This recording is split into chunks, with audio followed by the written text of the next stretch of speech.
ओम नमो भगवते वासुदेवाय। चतुर्थाध्याय कर्मयोग ओ पूजा विधि वर्णना निमिरुवाच। बोलंती निमिपुण देहा जगन्मोहिनी विष्णु माया। ए रूपे संसार प्रचरे प्राणी के मन्ते तहुंतरे। गोविंद कथा सुधा पान शुणी संतोष नुहे मन। विष्णु मायारे मोहि भ्रमी जन्म मरण पथ श्रमी। तापे तापित मोर देह अमृत पान मोते दिय। हरि कंथने मोते रख ता शुणी बोले अंतरिक्ष वाच। शुण राजन शुद्ध चेता जे विष्णु मायार व्यवस्था। के जानी पारे ता संसारे शुण कहिबा तो गोचरे।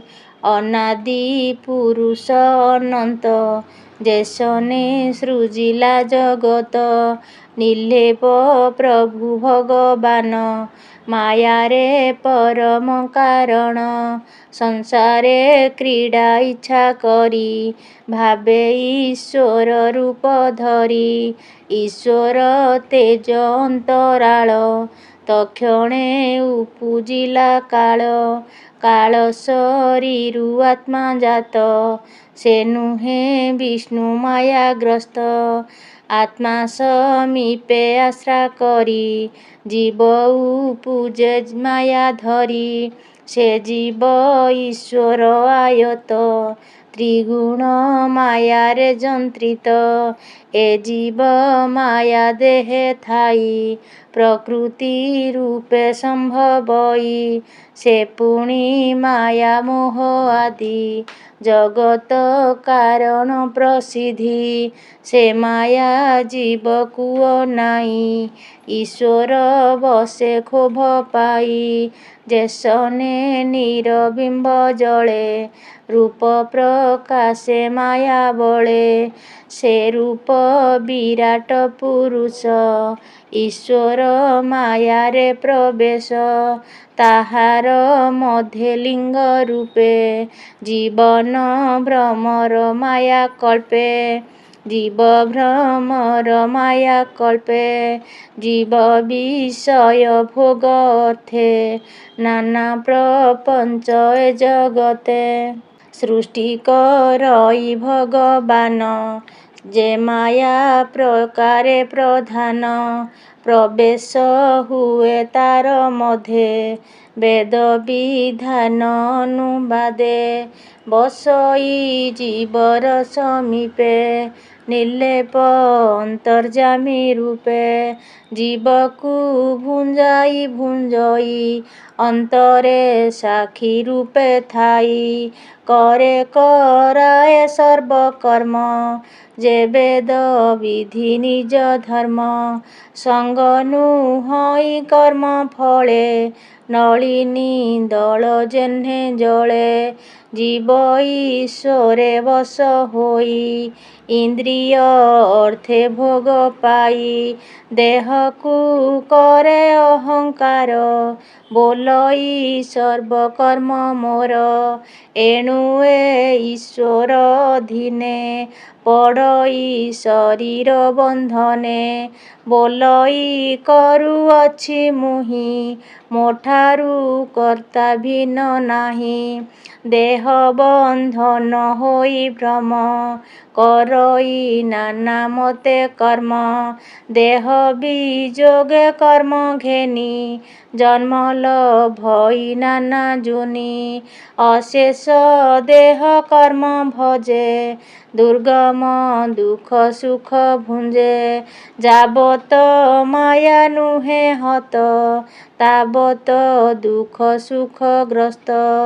भव संकटे ही मते भ्रमई दुख सुख पथे। ए विष्णु मायार विधान शुण हो विदेह राजन। जे निराकार आदि कंध ନିର୍ଗୁଣ ନିତ୍ୟ ସୁଖାନନ୍ଦ। ପ୍ରଳୟ କାଳେ ତେଜ ରାଶି ବେଗେ ବ୍ରହ୍ମାଣ୍ଡ ମଧ୍ୟେ ପଶି। ଅନାଦି ନିଧନ ସେ ହରି ସୃଷ୍ଟି ପ୍ରଳୟ ଅଧିକାରୀ। ଶତ ବରଷ ବେଦ ମତେ ଜଳନ ବରଷେ ଜଗତେ। ଦ୍ୱାଦଶ ସୂର୍ଯ୍ୟ ଶୂନ୍ୟ ରହେ ତିନି ଭୁବନ ତେଜେ ଦହେ।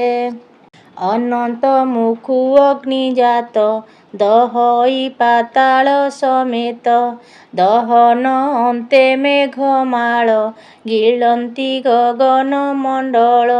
ସମ୍ଭର୍ତ୍ତ ନାମ ଯେ ବହନ୍ତି ସମ୍ଭର୍ତ୍ତ ନାମ ସେ ବହନ୍ତି। ଶତ ବରଷ ବରଷନ୍ତି ଧାରା ବରଷେ ଘୋର ବାଏ। ପ୍ରଣାମ ହସ୍ତୀ ଶୁଣ୍ଢ ପ୍ରାଏ।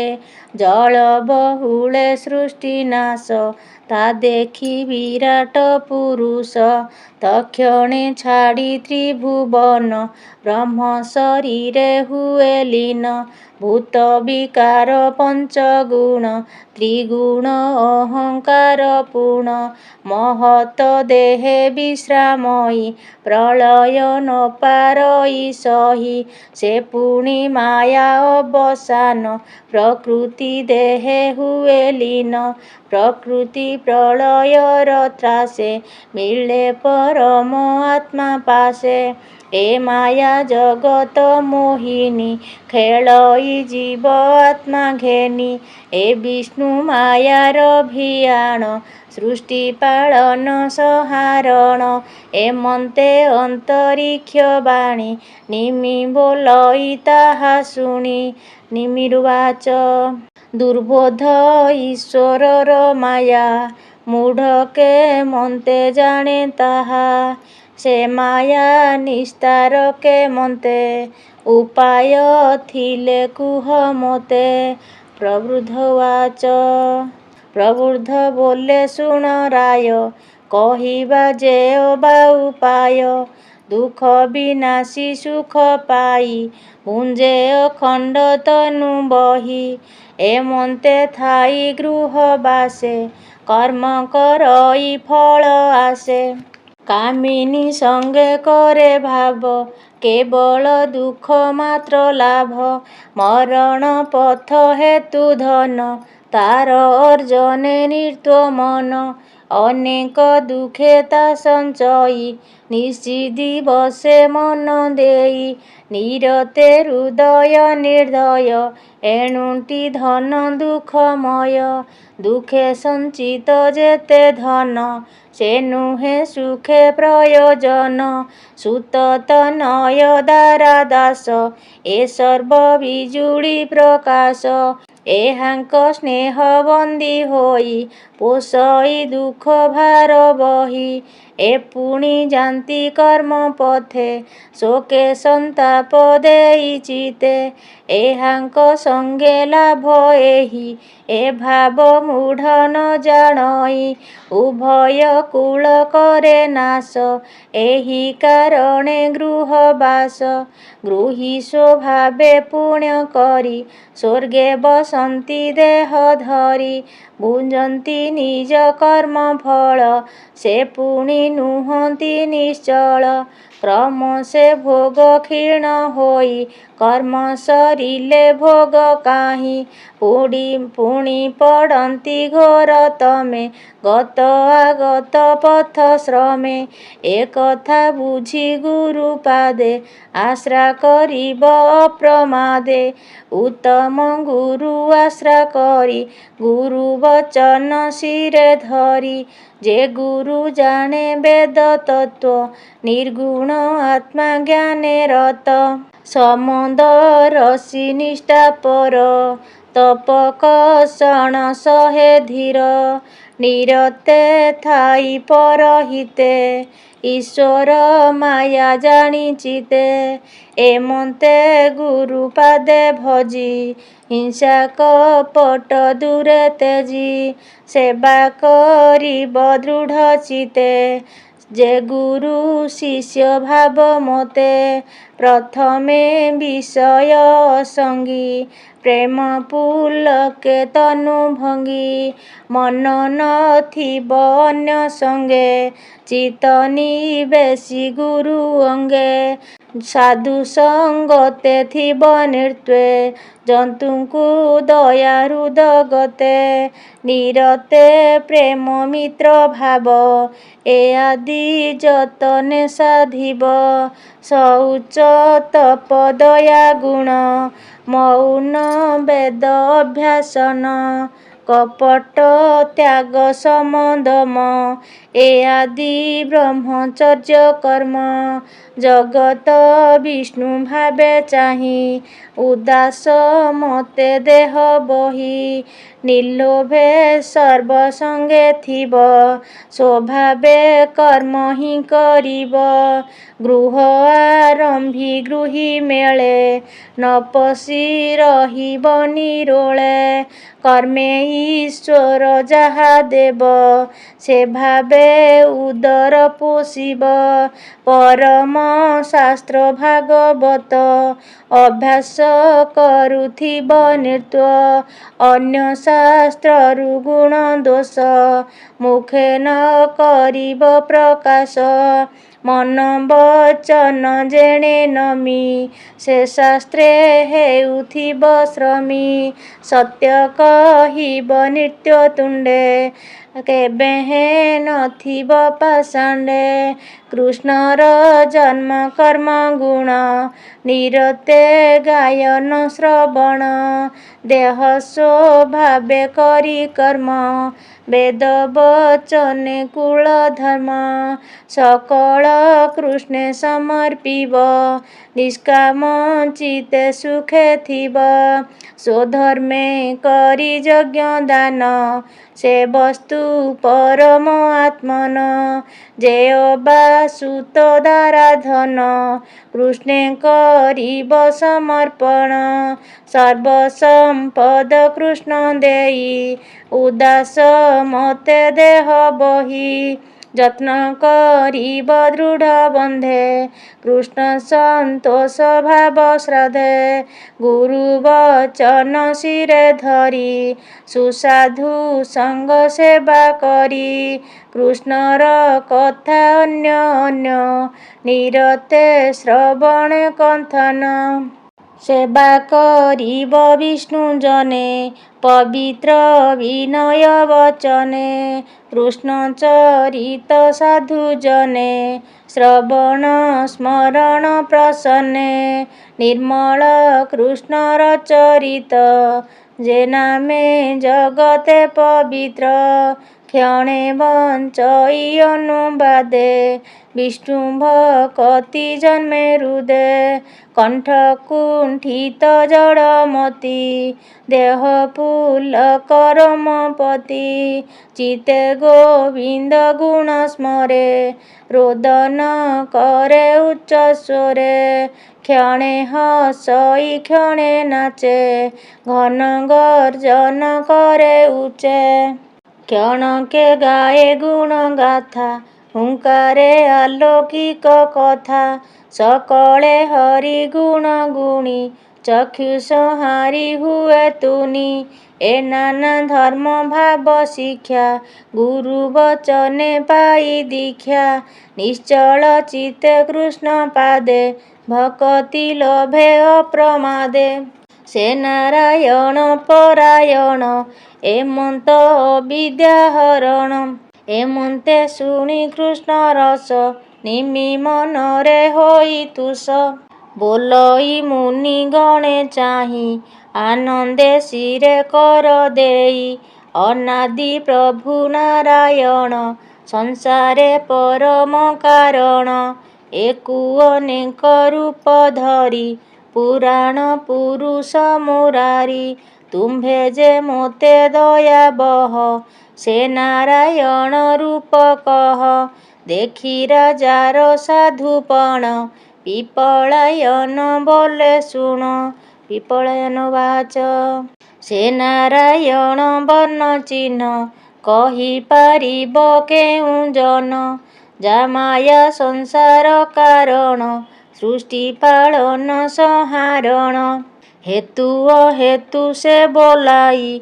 स्वप्न जाग्रते भेद नोही सुषिप्ति बोध ही न जानी बाह्य अंतर परिमाणी देह इंद्रिय पंच प्राण ए आदि अंतर कारण तेणे विषय संचरन्ति ଯାହାର ଆଶ୍ରୟ ଦିଅନ୍ତି ବ୍ରହ୍ମାଣ୍ଡ କୋଟି କୋଟି ମାତ୍ରେ ଘଟନ କରେ ନିଜ ଗାତ୍ରେ ଭୂତ ଭବିଷ୍ୟ ବର୍ତ୍ତମାନ ସଜଇ କରି ଅନୁମାନ ସମ୍ପୂର୍ଣ୍ଣେ ସର୍ବଜୀବେ ବସେ କାହାରି ସଙ୍ଗତେ ନ ମିଶେ ମନ ବଚନ ଯାର ଦେହେ ପଶି ନ ପାରନ୍ତି ଉପାଏ ନୟନେ ଯାହା ନ ଦେଖଇ ଇନ୍ଦ୍ରିୟ ଗଣେ ଭେଦ ନାହିଁ ଆବର ମନ ବୁଦ୍ଧି ପ୍ରାଣ ଯାହାର ଦେହେ ହନ୍ତି ଲୀନ ସେ ପୁଣି ନ ପାରନ୍ତି ଚିନ୍ତି ଅନେକ ଦୂରେ ସେ ରହନ୍ତି ଅଗ୍ନି କଣିକା ତେଜ ବଳେ ଯେହ୍ନେ ଉଡ଼ନ୍ତି ଅନ୍ତରାଳେ ପବନ ଦଶ ଦିଗେ ଯାନ୍ତି ପୁଣି ଅନଳେ ନ ପଶନ୍ତି କୋଟି ବ୍ରହ୍ମାଣ୍ଡ ଏହି ମତେ ଯାହାର ଦେହେ ହନ୍ତି ନୃତ୍ୟ ଏମନ୍ତ ମହିମା ଯାହାର ତାହାକୁ କେ କରେ ଗୋଚର ଶବଦ ବ୍ରହ୍ମ ଥାଇ ଦୂରେ ସେ ପୁଣି ବୁଦ୍ଧି ଅନୁସାରେ ନାନା ପ୍ରପଞ୍ଚ ଏ ଜଗତେ ବିଧି ନିଷେଧ ଜ୍ଞାନ ପଥେ ଜଗତେ ଭ୍ରମାଇ ଭ୍ରମଇ ସେ ତାକୁ ତତ୍ତ୍ୱେ ନ ଜାଣଇ ପ୍ରଥମେ ଏକ ବ୍ରହ୍ମ ଥିଲା ଦ୍ୱିତୀୟ ପ୍ରକୃତି ହୋଇଲା ପ୍ରକୃତି ତହୁଁ ପୁତ୍ର ଜାତ ଯାହାକୁ ବୋଲି ଜ୍ଞାନ ତତ୍ତ୍ୱ ତାର ସମୀପେ ଜୀବ ଜାତ ସେ ଜୀବ କର୍ମର ଆୟତ ସେ ବ୍ରହ୍ମ ଥାଇ ଏକ ସ୍ୱରେ ମାୟାରେ ନାନା ଶକ୍ତି ଧରେ ଖେଳଇ ନାନା ରୂପ ଧରି ସୁଖ ଆନନ୍ଦେ ମୋଦ ଭରି ତୁ ଯେବେ ବୋଲୁ ବ୍ରହ୍ମ ଏକ ସେ ପୁଣି ପ୍ରକାଶେ ଅନେକ କ୍ରୀଡ଼ାର ଅନ୍ତେ ସର୍ବନାଶେ କେବଳ ରହେ ଅବଶେଷେ କିମ୍ପାନୁ ହଇ ବ୍ରହ୍ମବଧ ଆଗମ ନିଗମ ପ୍ରମାଦ ଏମନ୍ତେ କରୁ ଯେବେ ମନେ ଶୁଣ କହିବା ସାବଧାନେ ନିତ୍ୟ ନିର୍ଗୁଣ ଭଗବାନ ସେ ନୁହେଁ ଆଦି ଅବସାନ ଯାହାର କ୍ଷୟ ବୁଦ୍ଧି ନାହିଁ ଅଳପ ବହୁତ ନୁହଁଇ ଯାହାର କ୍ଷୟ ବୃଦ୍ଧି ନାହିଁ ଅଳପ ବହୁତ ନୁହଁଇ ଯେ ନିତ୍ୟ ଏକ ରୂପେ ଥାଇ ଆଧି ଉପାଧି ଯାର ନାହିଁ ନିତ୍ୟ ଆନନ୍ଦମୟ ସାକ୍ଷୀ ସଂସାରେ ଏତେ ମାତ୍ର ଲେଖି ମନରେ କଳ୍ପନା ଜଗତ ସେ ରୂପେ ଦେଖି ନାନା ମତ କୀଟ ପତଙ୍ଗ ତରୁ ତୃଣେ ବସଇ ଶରୀର ପ୍ରମାଣେ ସମେ ବସଇ ସର୍ବଦେହେ ସ୍ଥୂଳ ନୟନେ ଭେଦ ନୋହେ ଏ ରୂପେ ବ୍ରହ୍ମ ପରିମାଣି ଯାହା ନୟନେ ଦେଖି ଶୁଣି ମନେ ଗୋଚର କରୁ ଯେତେ ସତ୍ୟ ନୁହନ୍ତି ଏ ସମସ୍ତେ ସେ ନାରାୟଣ ପଦ୍ମପାଦ ହରଇ ବିଷୟ ବିଷାଦ ସେ ପାଦ ଯାକୁ ଦୟା କରେ ଭକ୍ତି ଜନ୍ମଇ ତାରୁ ଦରେ ଘୋର କଳୁଷ ଦେହୁ ନାଶେ ନିର୍ମଳ ହୃଦୟ ପ୍ରକାଶେ ଦର୍ପଣେ ପ୍ରତିବିମ୍ବ ଯେନେ ବ୍ରହ୍ମ ସକାଶେ ତାର ମନେ ଏମନ୍ତ ରୂପ ଭଗବାନ ତୁ ଏବେ ଶୁଦ୍ଧ ମନେ ଶୁଣ ଏକଥା ସାଧୁ ମୁଖୁ ଶୁଣି ରାଜା ଯେ ମନେ ପରିମାଣି ନିମିଜେ ଶୋକ ଗଦ ଗଦେ ଆନନ୍ଦେ ନମି ମୁନି ପାଦେ ନିମିରୁବାଚ ବୋଲଇ ଶିରେ ଦେଇ କର କୋମଳ ବଚନ ଗଭୀର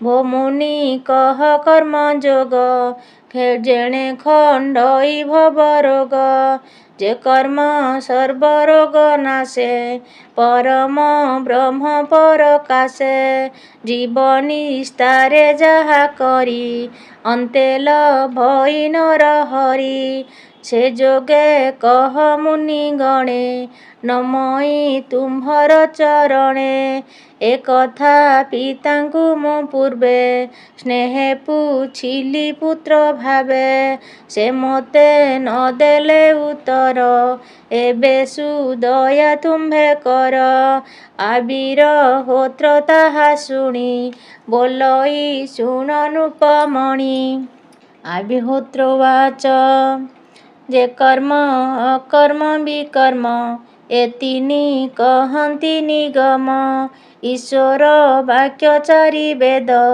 ବ୍ରହ୍ମା ଶଙ୍କରେ ନୁହେଁ ଭେଦ ଏଣେ ମୋହିତ ସର୍ବଜନ ନ ବୁଝି ବେଦର ବଚନ ପରମ ସୁଖେ ଧର୍ମ କହେ ଯେହ୍ନେ ପୁତ୍ରକୁ ବାପ ମାଏ ଔଷଧ କଟୁ ତିକ୍ତ ଆଣି କହନ୍ତି ନାନା ଚାଟୁ ବାଣୀ ମଧୁର ବସ୍ତୁ ଥୋଇ ତଳେ ଲୋଭେ ଭୁଜାନ୍ତି ତାକୁ ବଳେ ତେଣୁ ହରଇ ତାର ରୋଗ ଆନନ୍ଦେ କରେ ସୁଖ ଭୋଗ ବେଦ ବଚନ ଏହି ମତେ ଯାହା କହନ୍ତି ଏ ଜଗତେ କହନ୍ତି ନାନା ମତେ ବାଣୀ କର୍ମର ଫଳ ପରିମାଣି ଯେ ଫଳ ଲୋଭେ କରେ କର୍ମ କର୍ମେ ତା ହୁଏ ମତି ଭ୍ରମ ଏହାକୁ କର୍ମ ବୋଲି ଜାଣ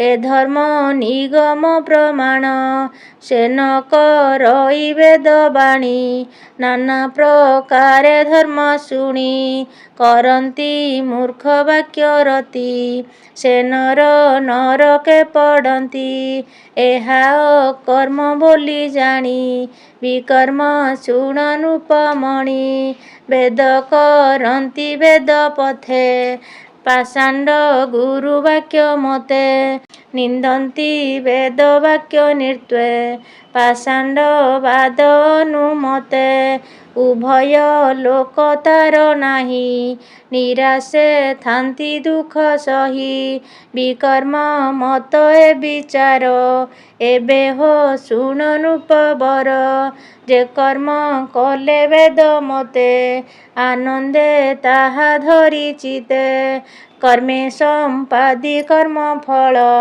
ଯେ ଭାବେ ହୃଦୟ ନିର୍ମଳ ସେ ଫଳ କୃଷ୍ଣ ପାଦେ ଦେଇ କିବା ଯେ ଭକ୍ତି ଭାବ ବହି ତାହାଙ୍କୁ ବୋଲି ମହାପତି ତାହାଙ୍କୁ ବୋଲି ମହାମତି ଦୁର୍ଲଭ ମୁକ୍ତି ସେ ଲଭନ୍ତି ଈଶ୍ୱର ଏମନ୍ତେ ଈଶ୍ୱରର ବାଣୀ ବ୍ରହ୍ମା ବଚନେ ପରିମାଣି ବେଦ ଧରନ୍ତି ସ୍ତୁତି ଫଳ ଏ ଆଦି କର୍ମ ଏ ଆଦି ଧର୍ମ ବୃକ୍ଷ ମୂଳ ଏଣୁ ଏ ବେଦ ମାର୍ଗେ ତରି ଏକାନ୍ତେ ବିଷ୍ଣୁ ଆଶ୍ରୟ କରି ଗୁରୁ ବଚନ ମନ ପ୍ରାଣେ ବିଷ୍ଣୁ ଭକତି ତୀକ୍ଷ୍ଣ ବାଣେ ଏଣୁ ଏ ମାୟା ଜାଲ ଛେଦି ଚିତୁ ସଂଶୟ ଗ୍ରନ୍ଥି ଭେଦି ନିର୍ଭୟେ ସଂସାରେ ଭ୍ରମନ୍ତି ସେ ବିଷ୍ଣୁ ମାୟାରୁ ତରନ୍ତି ଏବେ ହୋ ଶୁଣ ନରନାଥ ଭକ୍ତ ଲକ୍ଷଣ ପରମାର୍ଥ ଗୁରୁ ବଚନ ଧରି ଶିରେ ଈଶ୍ୱର ରୂପ ଅନୁସାରେ ପ୍ରତିମା କରି ନାନା ମତେ ଯେ ବିଧି ବିଧାନ ଭକତେ ଦାରୁ ପାଷାଣ ଧାତୁ ମତେ ଲେପ ଲେଖନ ଯେତେ ହୁଏ ଏ ଆଦି ଯେତେ ଅନୁମାନେ ଆଗମ ନିଗମ ବଚନେ ଯେ ରୂପ ଦେଖି ରହେ ମନ ଭାବେ ଭଜନ୍ତି ସାଧୁଜନ। ଏମନ୍ତେ ପ୍ରତିମା କରାଇ ଉତ୍ତମ ଶୁଭ ରାଜ୍ୟ ଥୋଇ। ନିର୍ମଳ ଜଳ ନଦୀ କୂଳେ ନିରୁପଦ୍ରବ ଭୂମି ସ୍ଥଳେ। ନିର୍ମିତ କଳ୍ପିତ ଆସନେ ବସି ସ୍ଥାପିବ ଶୁଦ୍ଧ ମନେ। ଏ ଆଦି ନିଗମ ବଚନେ ଯେବା ମିଳିବ ବର୍ତ୍ତମାନେ। କୁଶ ଚର୍ମାଦି ଆସନରେ ବସିଣ ନିଶ୍ଚଳ ମନରେ। ପ୍ରଥମେ ପବନ ନିରୋଧି ଯେ ବିଧି ମତେ ଭୂତ ଶୁଦ୍ଧି। ପଞ୍ଚାଶ ବର୍ଣ୍ଣେ ଦେହ ନ୍ୟାସ ଶ୍ରୀ ଗୁରୁ ବଚନ ପ୍ରକାଶ। ବାମ ପାରୁଷେ ଗୁରୁ ଥୋଇ ଦକ୍ଷିଣେ ଆଚାର୍ଯ୍ୟ ବସାଇ। ଏବେନି କରି ନମସ୍କାର ଗଙ୍ଗା ଯମୁନା ଗଣେଶ୍ୱର। ଏହାକୁ ନମସ୍କାର ଅର୍ଥେ ମନ୍ତ୍ରେ ଅକ୍ଷତ ଦେଇ ହସ୍ତେ। କରିବ 10 ଦିଗ ରକ୍ଷା ସେ ଦିଗ ବନ୍ଦୀ ମନ୍ତ୍ର ଦୀକ୍ଷା। ପୂଜାର ଉପହାର ଭାବେ ଯେବା ମିଳିବ ଯଥା ଲାଭେ। ପ୍ରଥମେ ଜଳ ଅର୍ଘ୍ୟ କରି ଶଙ୍ଖେ ଅକ୍ଷତ ପୁଷ୍ପ ଭରି। ଅଙ୍ଗମେ ଦିନି ଦ୍ରବ୍ୟମାନ ସେ ଜଳେ କରିବ ପ୍ରୋକ୍ଷଣ। ଆଧାର ଆଦି ଶକ୍ତ ଧ୍ୟାନେ ପୂଜିବ ନିଶ୍ଚଳ ଆସନେ। ହୃଦୟ ପଦ୍ମ ଅଧିଷ୍ଠାନେ ପୁଷ୍ପେ ପୂଜିବ ମନ୍ତ୍ର ଧ୍ୟାନେ। ଧର୍ମାଦି ଚତୁର ଚରଣେ ପାଶେ ଆଚାର୍ଯ୍ୟ ପରିମାଣେ। ମଧ୍ୟେ କମଳ ଦଳ ଯେତେ କନିକା କେଶର ସହିତେ। ସ୍ୱମନ୍ତ୍ରେ ରବି ସୋମନଳ ପୂଜିବ ତୃତୀୟ ମଣ୍ଡଳ। ସତ୍ୱାଦି ଗୁଣେ ନ୍ୟାସ କରି ମଧ୍ୟେ ପୂଜିବ ଆତ୍ମାଚାରି। ଚତୁର ତତ୍ତ୍ୱ ଶକ୍ତି ନବ ପୂର୍ବାଦି ଧ୍ୟାନେ ତା ପୂଜିବ। କେଶର ମୂଳେ ମନ୍ତ୍ର ସ୍ମରି ଧ୍ୟାନେ ପୂଜିବ ମନ୍ତ୍ର ଧରି। ପ୍ରତିମା ଦେହେ ନିଜ ଅଙ୍ଗେ ନ୍ୟାସ କରିବ ମନ୍ତ୍ର ଭାଗେ।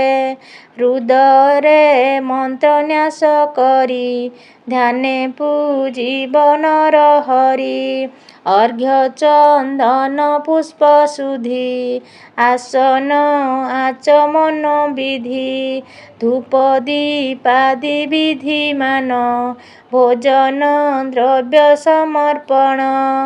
ଅଙ୍ଗ ଉପାଙ୍ଗ ଆଦି ଯେତେ ପୂଜିବ ପାରିଷଦ ମତେ। ବସ୍ତ୍ର ଭୂଷଣ ଆଦି ଯେତେ ମନ୍ତ୍ରେ ପୂଜିବ ଶୁଦ୍ଧ ଚିତ୍ତେ। ଏମନ୍ତେ ପୂଜି ନର ହରି ପ୍ରଣାମ ଦଣ୍ଡବତ କରି। କୃଷ୍ଣଙ୍କୁ ନମି ଭ୍ରୂଣ ପଛେ ଈଶ୍ୱରେ ନମିବ ପ୍ରତ୍ୟକ୍ଷେ। ଧ୍ୟାନେ କୃଷ୍ଣଙ୍କୁ ଶିରେ ଧରି ମନ୍ତ୍ର ହୃଦୟ ପଦ୍ମେ ଭରି। ଏମନ୍ତ ନିତ୍ୟ ପୂଜା କରି ଦୃଢ଼ ଭକତି ହୃଦେ ଧରି। ପ୍ରତିମା ନ ପାଇବ ଯେବେ ଶୁଣ କହିବା ପୂଜା ଭାବେ। ସୂର୍ଯ୍ୟ ନଳେ କିବା ଜଳେ ଅଥବା ହୃଦୟ କମଳେ। ଯେବେ ନ ପାରେ ଏତେ ମତ ଗୃହେ ଯେ ଅତିଥି ଆଗତ। ତାହାଙ୍କୁ ବିଷ୍ଣୁ ଭାବେ ମଣି ପୂଜିବ ଦେଇ ଅନ୍ନ ପାଣି। ଏମନ୍ତେ ବିଷ୍ଣୁ ପୂଜା କରି ଏ ଭବ ଜଳୁଛନ୍ତି ତରି। ସୁଖ ପ୍ରସନ୍ନ ନର ବଧି ହେଳେ ଲଭନ୍ତି ସର୍ବସିଦ୍ଧି। ଏ ଭାବେ ଈଶ୍ୱରର ବାଣୀ ଏହା ଯେ ଏକାଦଶେ ପୁଣି। କୃଷ୍ଣେ କରନ୍ତି ଦୃଢ଼ ଚିତ୍ତ ନୁହଁଇ ମାୟା ପାଶେ ଗ୍ରସ୍ତ।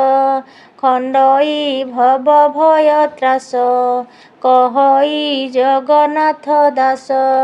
ନିର୍ମଳ ଭାଗବତ ବାଣୀ ଶୁଣି ତରିବେ ଭବୁ ପ୍ରାଣୀ।